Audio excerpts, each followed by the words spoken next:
fat in the exercise. To use the technical term. Yeah.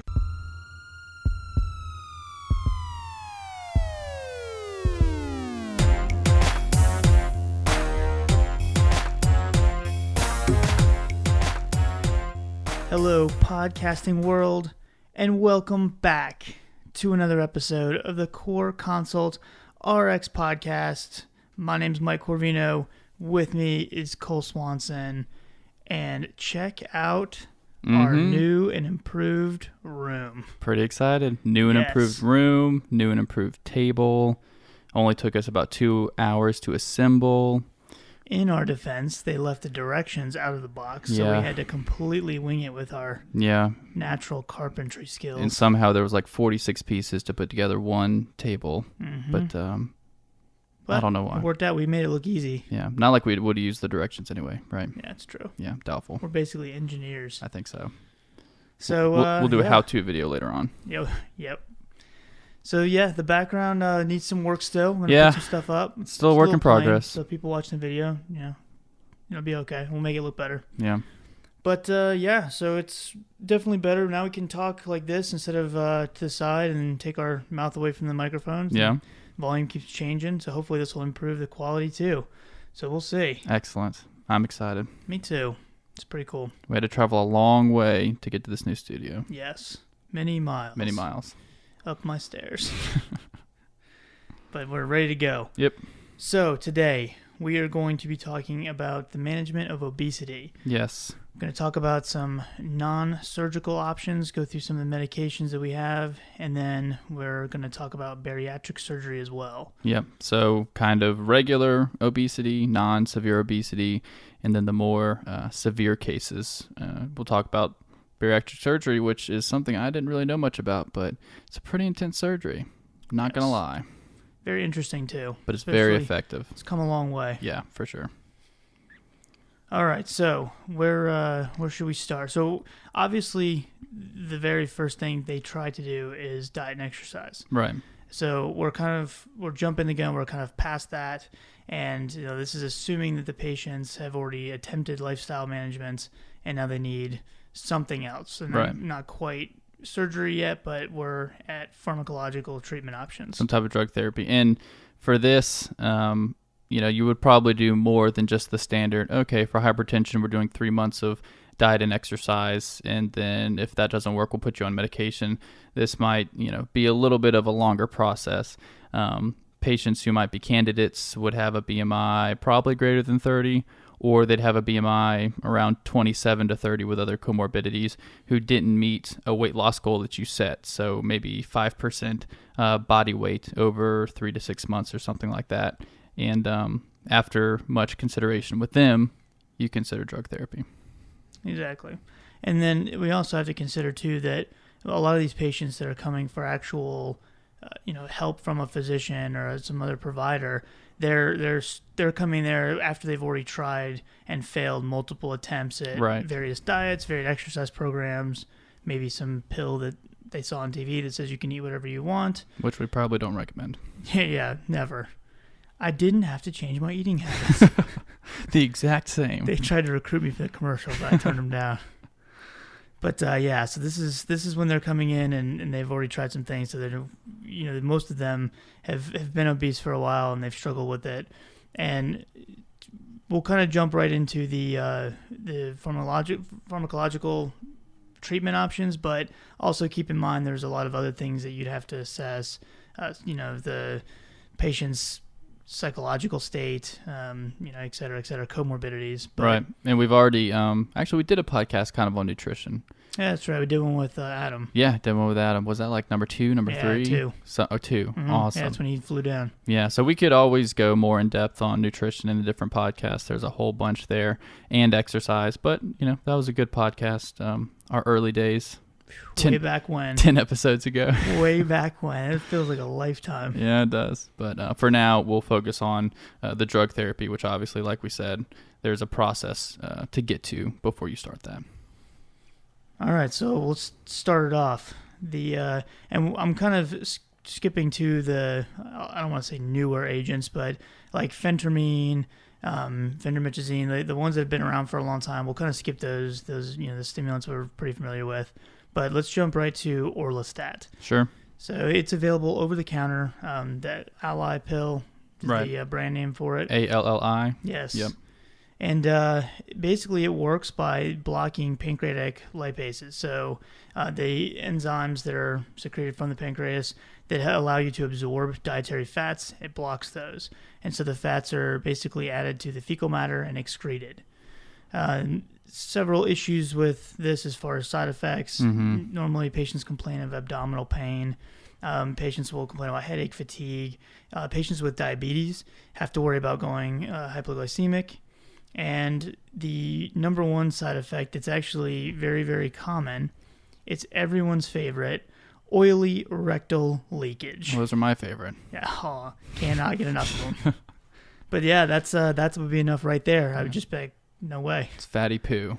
Fatty poo. Yeah. So not what you want. You don't want it. It's not ideal. Yeah. If a normal individual is eating a diet that contains about 30% fat, orlistat's going to cause a dose-dependent increase in the fatty poo, essentially the excretion of fat in the excrement. To use a technical term. Scientific term for getting rid of the fat. But it would inhibit absorption of losing all control. Yes, it inhibits absorption about 30%. So there was a study, and there's actually several studies. Cole's out of control right now, laughing. So I'm trying to regain composure. So there was a study that kind of comes to mind. 3 years. It was one of the first original studies that got it approved, and it was 3 years long. And initially had about 11% weight loss. Sorry, guys. Cole's lost it. All right. I had 11% weight loss from baseline, which is great. That sounds like a really good amount. Unfortunately, though, a lot of that weight started to come back. So by the end of the 3 years, patients had lost about 6.9% from baseline. So definitely better than nothing. But to deal with a long list of side effects for a long period of time, maybe not ideal. Yeah, with all the side effects, definitely not my favorite. But I feel like it's probably used the most because it's over the counter, so patients can get a hold of it. And sorry, I'm back now. I've recovered. He's recovered. All right. Do you want to take the next one? Sure. So the next one you might be familiar with mainly from diabetes. It's liraglutide, but we talked about it a little bit, probably referenced it in a couple podcasts. But the brand name Saxenda has a different indication for the liraglutide. Again, it's a GLP-1 agonist. The Saxenda uses a different dose than liraglutide does. It's up to the 3 milligram dose. And we've talked before about why it can cause weight loss, and it can at the other doses too, but at 3, that's what they've studied here. But basically, it can delay gastric emptying is one of the mechanisms. Another way is it can act on the hypothalamus essentially to increase satiety, so you're not as hungry. And there's a third mechanism that is escaping me. So it can increase satiety, but it also will slow gastric emptying, right? Decrease motility. Isn't there one more? No, that's 2. Okay, never mind. There's 2. It'll obviously increase insulin production, right? Which, so that's going to help with sugar. And some people would say, hey, if we have an obese patient who also has type 2 diabetes, let's use Saxenda. I guess that's okay. But it's not indicated in for diabetes at this point, or not FDA approved for diabetes, just for weight loss right now. So, and it seems to work pretty well. In diabetes trials, liraglutide at 1.8 or 3 milligrams daily was associated with significant weight reduction, like 2 to 4 kilograms or so, which for those only in the U.S. is like, 4.4 to 8.8 pounds or something like that. Either way, upwards of 10 pounds, and that was compared to glimepiride. So it can work, and that's definitely a benefit if you're using Victoza in diabetes patients, is the weight loss, but also Saxenda can be used. This one's an injection, though, so this would not be a pill that you take. Yeah, and for those of you who are confused now as far as wouldn't this cause significant hypoglycemia, One of the good things about a GLP-1 is they really only start working when you actually intake carbs. So it's not like a sulfonylurea or something like that that's going to drop your blood sugar regardless. This one will only drop the blood sugar when it needs to and appropriately. So there's a potential, I guess, very low risk for hypoglycemia, but that's why you can use this one in patients that actually don't have diabetes. Right. And also the contraindications for all the other GLP-1s are still in play. So if a patient has a history or family history of medullary thyroid cancer or multiple endocrine neoplasia type 2, they cannot have this liraglutide Saxenda. All right, so the next one is lorcaserin. Veeck is the brand name, and it is a drug that activates the 5-HT2C receptors. And when those are activated, they stimulate pro-opioid melanocortin neurons to fire from the hypothalamus. This is going to release a hormone that's called alpha melanocortin stimulating hormone. Write that down. And basically, when that's released, you're going to have satiety and decreased food intake as a result. And so that's a very fancy way of saying the exact same thing, basically, that the GLP-1s do. Right. But it's kind of a little bit different pathway, I guess. And side effects, though, the 4 from the trial that got it approved that were significantly different from placebo: headache, nausea, back pain, and then nasal pharyngitis. So things you have to watch out for. It is selective for 5-HT2C receptors, but any other drugs that are serotonergic can interact with it. You can get too much serotonin in the system, and it also does inhibit cytochrome P450 2D6. And so any drugs that are substrates of 2D6, you have to watch out for interactions with this. Yeah. I wasn't super familiar with that one, at least the generic name. Veeck I had heard of, but lorcaserin, or however you say it, yeah. It's pretty expensive too. Yeah. So there are the drug company I think has discount cards, but I can't remember offhand how much they save. But definitely look for one of those before you shovel out that kind of money for the drug. Yeah, I think generally all of these are pretty expensive, except for maybe Ally, which for an OTC is kind of expensive. But yeah. Anyway, so that's it for the single drug options. There's a couple of combination options, one being a combination of phentermine and topiramate. So we already mentioned phentermine. It's a stimulant, and that's how it acts for weight loss. And then in combination with topiramate, it's supposed to be able to help. So they definitely don't consider this a first-line option, so it would probably be for patients who have failed one of these other things that we talked about, or phentermine as well. And they could consider this. They recommend not using it in patients who have cardiovascular disease. It can increase heart rate a little bit. In some of the trials, the blood pressure increase wasn't particularly significant, but it can increase heart rate. Some other side effects would be dry mouth, paresthesia, other psychiatric issues. It can exacerbate those potentially, or cognitive issues. So those are things you definitely want to be aware of with that one. Yes, and it's also contraindicated in pregnancy. Yes. So there's a REMS program associated with it to ensure that female patients are not pregnant before starting it. So the last one that we'll cover, I think, because we didn't actually figure out how many of these we were going to go over, so maybe Cole has one more, I don't know. No, that's it. The last one I have is Contrave, which is a combination of bupropion and naltrexone. Basically, the bupropion we've known from using it in depression and smoking cessation that you can get some weight loss from that. That works in the hypothalamus as well, and also works in the mesolimbic dopamine circuit, which is kind of like your reward center. And so you get people have, just like any other addiction, people will have like this dopamine release when they eat. That's where we get the term comfort food. Right. And so the bupropion blocks that to hopefully not give you that reward stimuli whenever you are overeating. However, there's supposedly like a negative feedback loop that will kind of override that eventually. And that's what the naltrexone is supposed to block, so that bupropion just keeps working.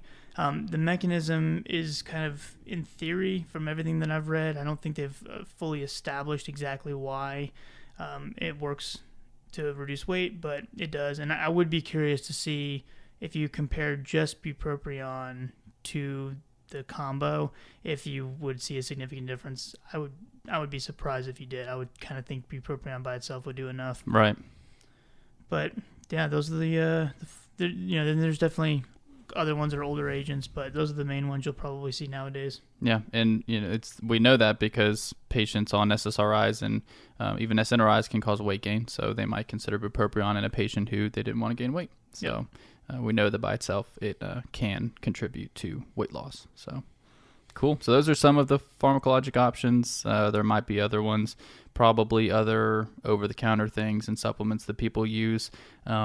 Probably just involves a whole bunch of caffeine and vitamins, that sort of thing. So generally recommend staying away from those. Ultimately, the good old diet and exercise and behavioral modifications really is kind of the best way to go. Right. Unfortunately, people just don't tend to be particularly motivated when it comes to weight loss. Exactly. So as far as, why did bariatric surgery kind of even come about? There's a review article that kind of goes through the various procedures and all that, and the three main reasons they kind of list, basically the first one being just a huge increase in obesity. It's really accelerating how many patients we're seeing nowadays, from like looking from the 80s to now. It's increased significantly. Yep. And so just an overall population increase of obesity, that's one of the reasons why we're really working to make these procedures as effective and safe as possible.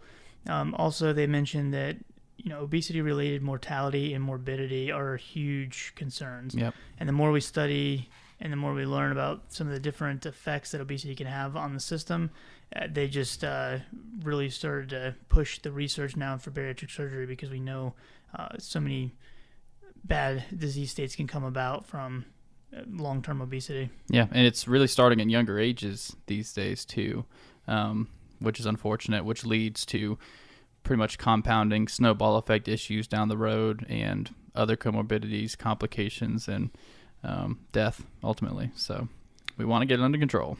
And the review article also mentioned as well, and if you go through the trials for the individual medication options, you'll kind of see this, but the long-term effectiveness of these drugs is either lacking or just not there. Right. They'll have some weight loss in the beginning, but you don't really see the long-term progression where they just continually lose weight and finally get down to their ideal body size. A lot of them kind of either stay or they gain some of the weight back. So the long-term effectiveness is definitely a limitation of the pharmacological options. Yeah, no, I think that's a good point, because what kind of outcome is 4 kilograms of weight loss? It sounds like, oh, great, they lost 8 to 10 pounds or whatever. But what does that mean 3 months from now? Do they gain the weight back? Does it and ultimately, does it decrease events? Does it decrease cardiovascular events? Does it decrease onset to diabetes and hypertension and other comorbidities? That's what you really want to know, because the whole point of all of this is to decrease mortality. Not necessarily for cosmetic reasons, even though that can have positive effects on a patient's mood. But those are the outcomes that we're interested in. So they came up with bariatric surgery, which is actually pretty effective, right? Mm-hmm. They're getting better at it for sure. Yeah, it used to have a lot of issues and a lot of post-operative complications, but it is definitely getting better. So the very first, which I did not realize this was actually a real thing, but reading through that review article, the very first sort of documented procedure was jaw wiring. Yes. Which is how strange was that? Extremely effective. Yeah. If you wanted the person to have their jaw wired shut. Yeah. So they would literally wire the jaw shut. That kind of blows my mind, but. And they had one guy would wire the jaw shut, and the other doctor would sit behind him and just yell, "Stop eating." No. The second part's not true. That's not true. But they mentioned that it kind of didn't work because the patients could drink such calorie-rich liquids, so they still got the calories. Yeah, Mountain Dew. So it was pretty much just a pretty horrible, brutal procedure that wasn't really effective. And then they said basically uniformly the weight was all gained right back after the removal of the mandibular wires. Oh my gosh, that is just terrible. I want to know who the first person that was to propose that, and the first person that was like, yeah, I'll get it done. Right. That's a good idea. That seems like that'll go well. Wire my jaw shut. That's crazy. Ugh, gosh. Yeah, I'm not a fan. So it went on from there, and it ended up moving downward in the south direction to the stomach, and that's where it's primarily focused now. A little bit of background before we get into the different types of bariatric surgery. So, like we mentioned, obese patients and obesity in general leads to comorbidities that are significant, right? Type 2 diabetes, heart disease, stroke, cancer, of course, a lot of mood issues, people not being confident in their body image, which can have an effect on quality of life. So obesity is a significant issue. And like we said, the drugs don't really have great long-term evidence. The behavioral approaches do have evidence if you do them, but it's hard to get patients motivated to do that consistently and long-term. So that's why they came up with these bariatric surgeries. And they're becoming much more widely accepted since the 80s and since when they first started with the jaw wiring. Recently, about 600,000 procedures are performed a year across the world. About 216,000 of those were in the U.S. and Canada in 2016. Other leading countries were like Brazil and France, Mexico, United Kingdom was around 10,000 or so. So definitely increasing in the amount of patients who are getting these procedures. So that's going to be more patients in your clinic and in your outpatient pharmacies that you're going to see who have had these procedures. So it's important to understand them and to know how best to approach that and how best to treat them and what they need. Yes. So when you think about a patient that's actually a candidate for bariatric surgery, there's a few different guidelines that you can kind of look at. There's the American Bariatric Society, and they made their guidelines in 2004. So they have basically the candidates listed as an adult who has no comorbidities at all, just obesity.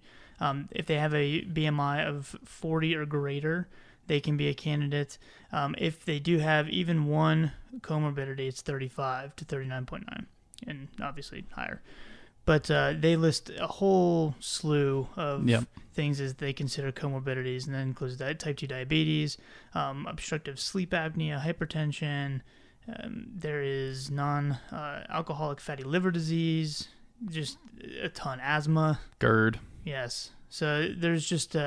impaired quality of life, they list that as a criteria. Yes, they do. Yeah. So if the patient endorses that this causes problems with his activities of daily living or it's impairing his quality of life, then if he's over 35, you can consider it. Yes, exactly. So as far as I know, there is only certain, like, I guess hospitals, certain clinics where this is performed. Some of them will have more strict guidelines that a patient would have to meet versus others that are a little bit more lenient. Cole, you were saying the place that you were talking to. Yeah, they didn't have any. So some places have some. They might say you need to lose. You need to show that in this 3-month span you can lose 5% of your excess body fat or whatever before we'll consider you a candidate for surgery. People I talk to, they have it where they just have to show that they can stick to a specific diet regimen before they'll be a candidate for surgery. So no weight loss limits there. But it's because after surgery, there is a strict diet that they have to adhere to, or they will physically essentially be sick. So that's something to consider. I did want to mention patients can have it within the 30 to 35 range for BMI with a couple of very specific criteria. One, if they have uncontrollable type 2 diabetes, so it's just not being controlled even though they're a little bit thinner. We'll talk about it, but it's because some of these procedures can actually cure type 2 diabetes, which is pretty incredible, or just severe metabolic syndrome, so severe insulin resistance. You could consider it, and I think that's just really up to the specific surgeon who's performing the procedure. Yes. All right, so where do you want to start? Actually, before we start, I guess we should talk about who can't have it, Yes. even if they meet those criteria. Yeah, that's a good point. Very quickly.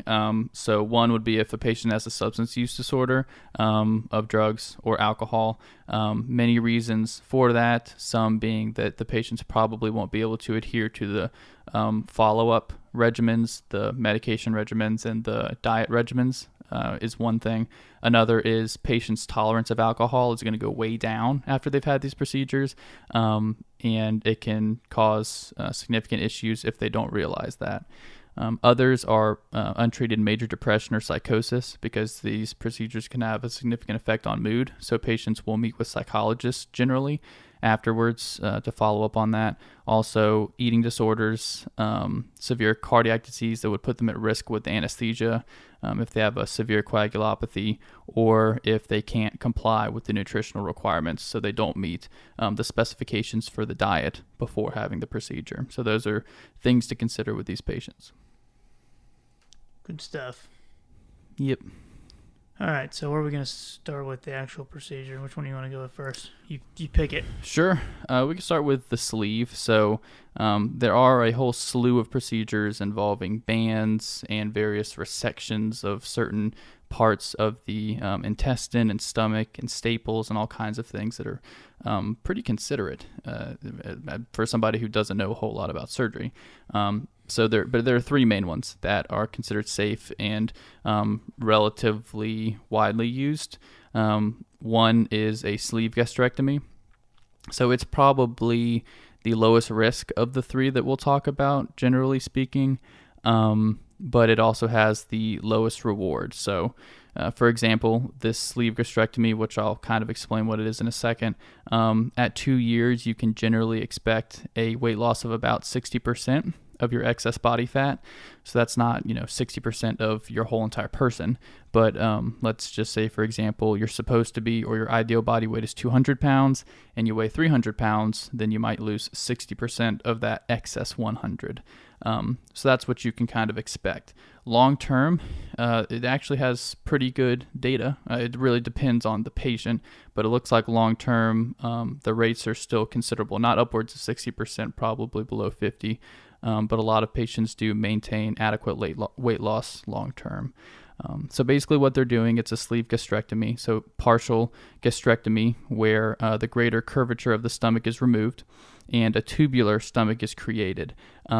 It's pretty much the size of a banana, might be one way you could describe it, so much smaller, considerably smaller than the previous stomach for sure.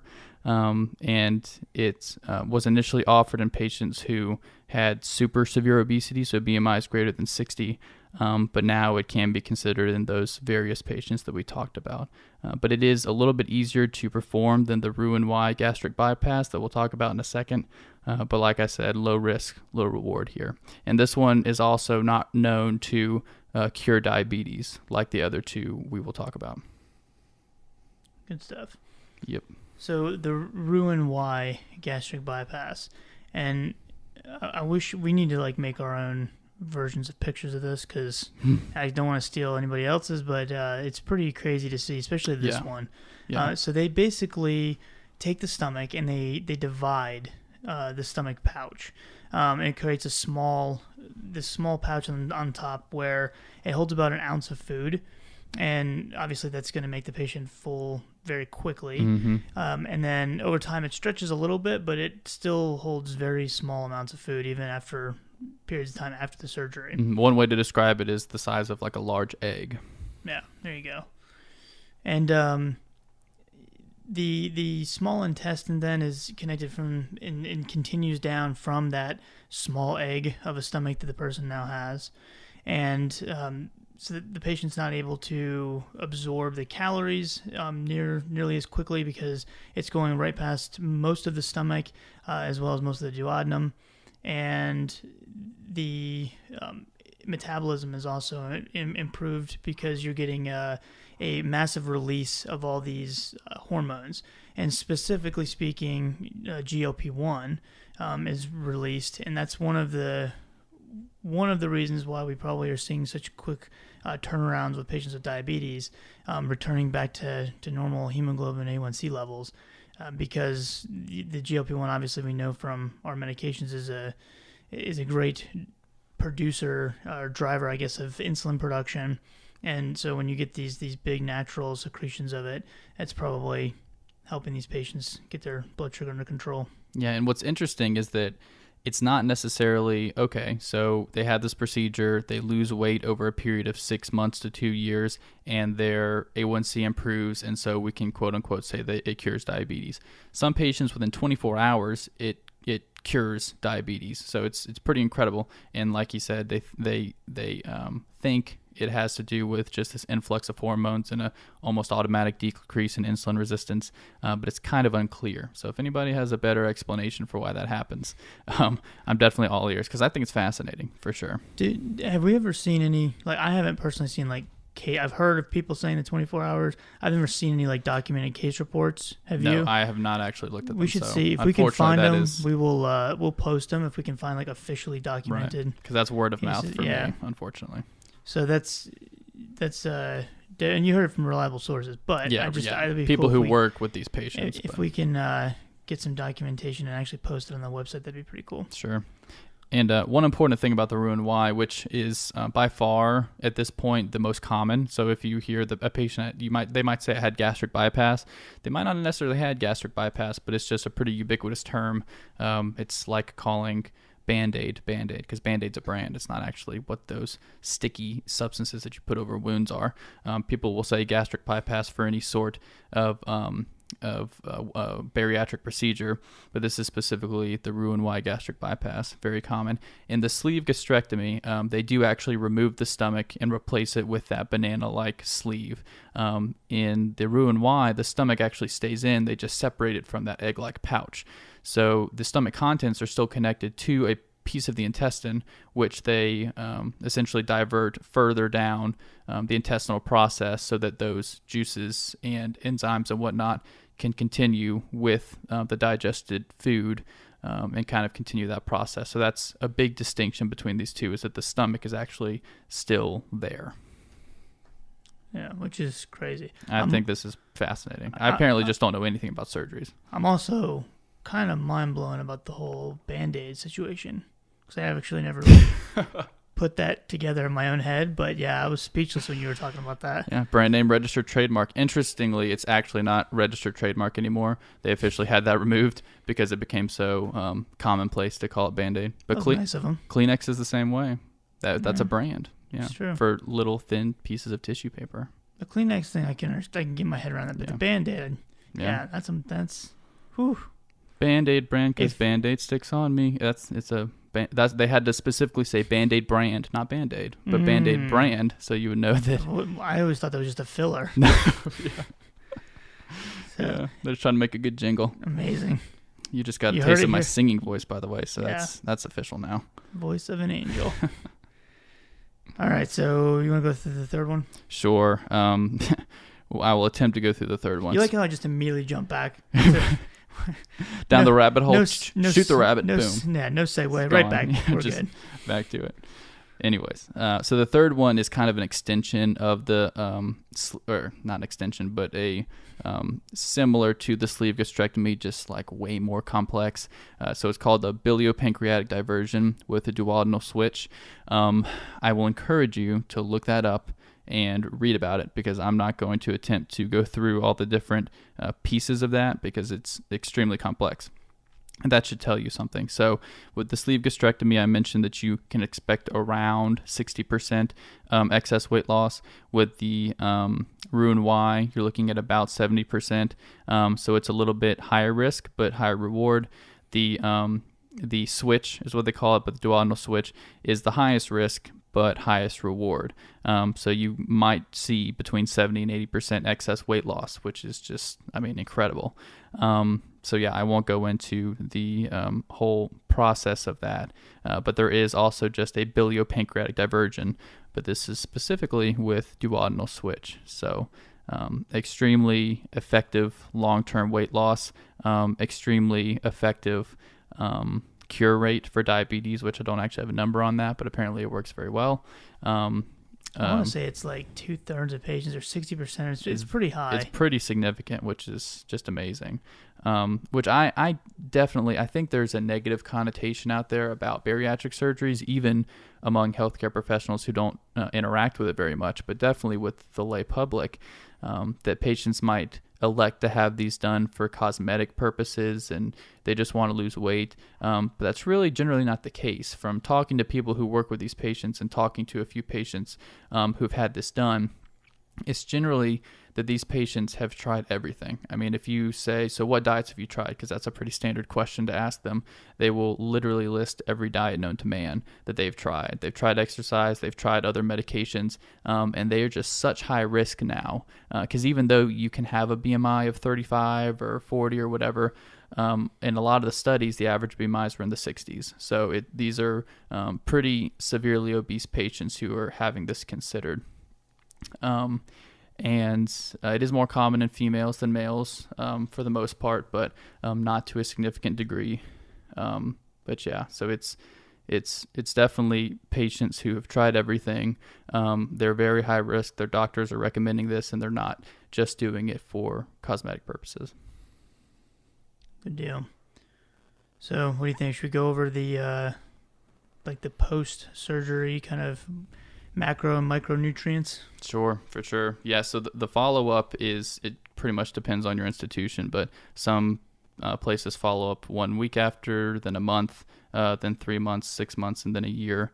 But they're just going to monitor for what Mike is about to talk about, but a lot of post-surgical complications you want to be aware of. So there's several different, especially the micronutrients, there's several different things listed. And, just to go through some of these are all things that you're familiar with, iron, B12, folate, thiamine, calcium, D3, vitamin A, even things like zinc, copper, selenium, magnesium are all potentials. Now, a lot of times these patients can get most of these just from a daily multivitamin, but some of the literature out there will suggest having these on board to prevent deficiencies because the patients are not able to absorb some of these micronutrients from their diet anymore. Sure. And so especially iron, they say that women of childbearing age and individuals with a history of iron deficiency, so iron deficiency anemia, need to have 45 to 60 milligrams of iron for sure. So it's about, that's a little under like 1 ferrous sulfate 325, which is about 65 milligrams of elemental iron. So you're thinking about one of those a day is enough to supplement, but you don't want these patients going anemic after this type of surgery. Yeah. B12 is essential after, here listed they have all bariatric procedures. So they don't list the resource on that, so I'm not sure if that's 100% accurate, but I could see that because if you're disrupting the stomach that much, then I'm assuming you're getting rid of intrinsic factor and sure. So you're not able to absorb it. So my understanding is there's definitely potential for that. So you definitely want to get all patients who have this procedure on vitamins, which there a lot of institutions might have a specific vitamin that they recommend. Some people say it's kind of the equivalent of 2 Flintstone vitamins.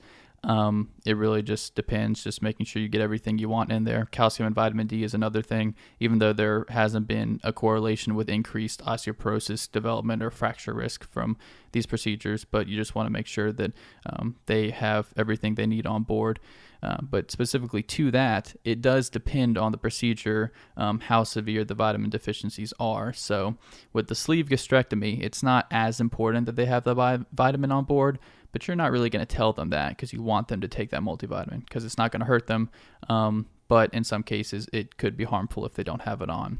With the Roux-en-Y, and especially the switch, you have to have the vitamin on board or these patients will be deficient in nutrients because their nutrition, which we're not going to get super in depth on that today, is extremely restricted at this point. You mentioned that he said 1 ounce.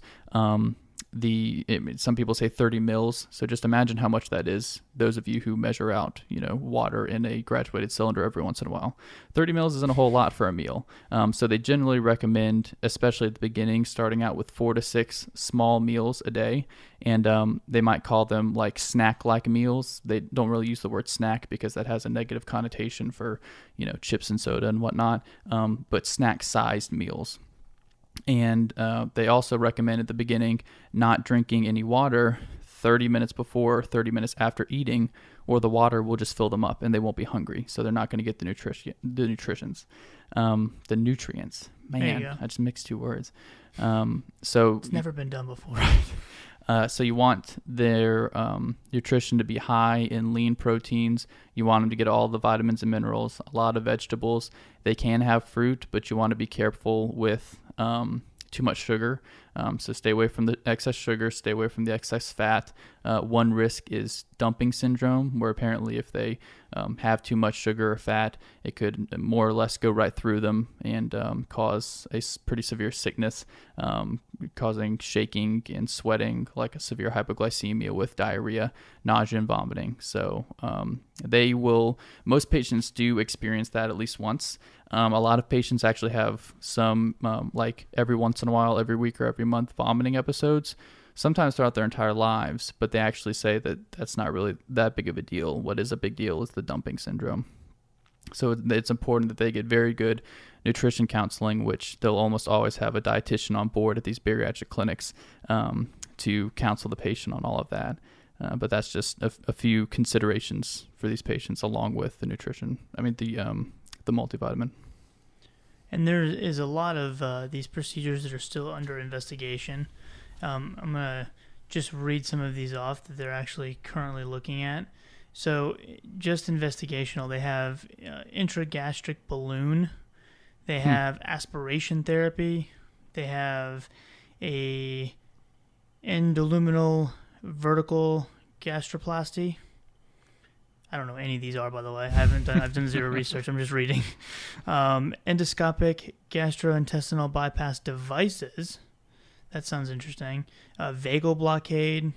So there's several that they're under investigation right now. So I'm sure this is just like anything else in medicine right now. It's going to evolve very, very quickly. Sure. And all the stuff we just said will be out of date in 6 months, and we'll get to do another one. There you go. And I should point out that even though these treatments are much safer, or these procedures are much safer, there's always concerns when you're having any type of surgical procedure.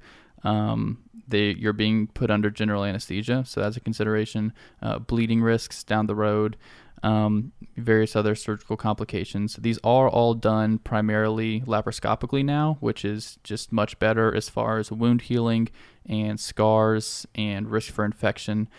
So that's a definite positive. So they've come a long way there. But there are still risks associated with this. So even though the weight loss is incredible, curing diabetes, potentially improving their blood pressure to the point where we haven't even talked much about medications. So we can do a whole nother podcast specifically on medications in these patients. But some considerations are generally avoiding extended release and sustained release medications. You can assume why, because these patients more or less don't have a stomach. So there's nowhere for the pills to sit and release slowly. So it's just, you're going to get it all at once. So those aren't really effective. And these patients are going to have a lot of medications on board because they have a lot of comorbidities. So after the procedure, it could drastically change. They might come off of their metformin and insulin and come off of their blood pressure medications, but now they need daily multivitamins and strict nutrition counseling. So it all just kind of shifts, and it's important to have a pharmacist on the team, a dietitian on the team, a provider following them, a psychologist to monitor their mood, because a lot of these patients can have suicidal ideation. All keeping up with these patients to make sure that they have positive outcomes going forward and they sustain the weight loss, because that's the idea in prolonged life. Yes. And they've actually done studies as well looking at total direct healthcare costs, and actually have seen reductions in healthcare costs for patients who have undergone surgery versus ones that have not. Sure. So, and that was over, the one I'm looking at currently was only over 5 years following surgery. So it's actually a cost savings as far as their day-to-day maintenance, meds, and health and all that. So yeah, and to that point, I'm pretty sure Medicaid will cover bariatric surgery under certain conditions now. So they're not covering it unless it's cost effective. So that's definitely a plus. Definitely a plus. Absolutely. And that is bariatric surgery. There you go. Did we just take on bariatric surgery? I think we did. random. And next week we're going to actually perform one. Right. We just need a volunteer from the audience. Anybody up for it? So now we'll leave that to the professionals. Because that's not us, for sure. Nope, I just talk about the pills. No, so good stuff. That's we'll definitely go into more detail later on, and talk more about that and different comorbidities and things that can kind of complicate things. But we wanted to make sure we covered that because it's kind of an off topic that not a lot of people have addressed. So figured we'd tackle that and see how it goes. Yeah, but my PSA for this one is be open-minded about it for patients who might consider it, because it really can be a significant benefit for someone who is really uncontrolled, really obese, and I mean just on the verge of a heart attack. Maybe this saves their life, so consider it. Yep. So I hope you guys enjoyed it. Make sure you contact us if you have any questions. Email is always mcorvino@coreconsultrx.com. If you enjoy the podcast, please subscribe and make sure you leave us a comment or rating. That really helps us out as well. We would definitely appreciate it. Check out the Alexa Flash Briefing for those of you who want much shorter versions of things like this. And don't want to hear us talking nonsense. Yeah, and you don't have to hear as much laughing and such on the Alexa. And then also on all the social media platforms. I won't go through them all, but you know the big ones: Instagram, Facebook, etc. Yeah, and let us know what you think about the new studio. We're trying to figure out what to do with the background.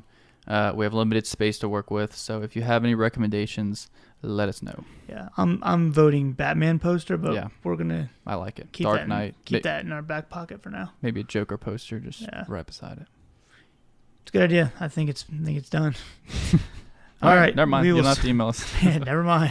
We decided. All right. We'll see you guys next time.